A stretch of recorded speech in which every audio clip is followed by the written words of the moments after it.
সেটাকে নিয়ে রাস্তায় যা মিটিং মিছিল লড়াই চলছে কিন্তু এখন মূল লড়াই আপনারা জানেন ট্রাইব্যুনালে হবে, কোর্টে হবে। সেই কাজও আমরা করছি, আমাদের আইনজীবীরা করছেন।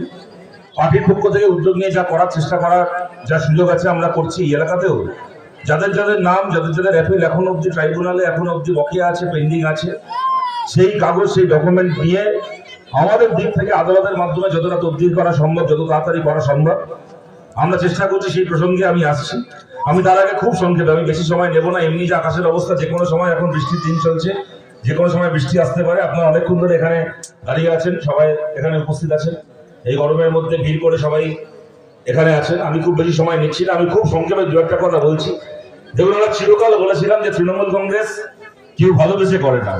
তৃণমূল কংগ্রেস দলটা লোকে করে ধান্দার জন্য। আপনি কোনো ধান্দা ছাড়া ভালোবেসে সিপিএম করছে এরকম লোক পাবেন, ভালোবেসে কংগ্রেস করছে, ভালোবেসে বিজেপি করছে, ভালোবেসে আইএসএফ করছে এরকম লোক পাবেন।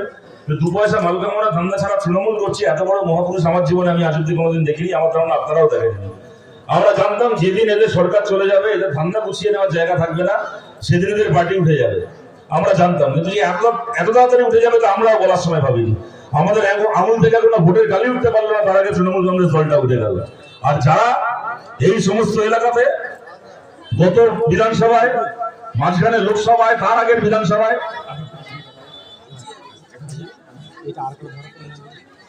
গত বিধানসভায়, তার আগের লোকসভায়, তার আগের লোকসভায় যারা যারা এখানে এসে বলেছিল যে সমস্ত মানুষ, বিশেষ করে সংখ্যালঘু মানুষ, মুসলমান মানুষ কোনো দিকে তাকাবে না, সবাই তৃণমূলকেই ভোট দেবে। কেন না, ভোট ভাগাভাগি হলে মুসলমানের ভোট তৃণমূল ছাড়া অন্য কোনো পার্টি পেলে নাকি বিজেপির সুবিধা হয়ে যাবে, বিজেপির লাভ হয়ে যাবে। এই বলে গত 10 বছর ধরে, 12 বছর ধরে এই সমস্ত এলাকা আপনারা জানেন পঞ্চায়েতের ভোট করতে দেয়নি।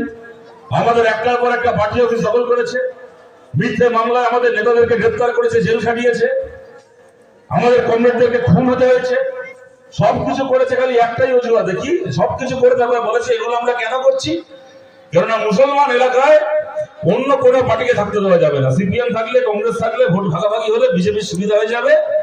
একমাত্র আমরা তৃণমূল বিজেপিকে আটকাতে পারবো, বিজেপির বিরুদ্ধে লড়াই করতে পারবো। তাই বিজেপি যাতে সুবিধা না হয়, তাই এই সমস্ত এলাকায় তৃণমূল ছাড়া আর কোনো পার্টি থাকবে না। এই করে ওরা ভোটে জিতেছে।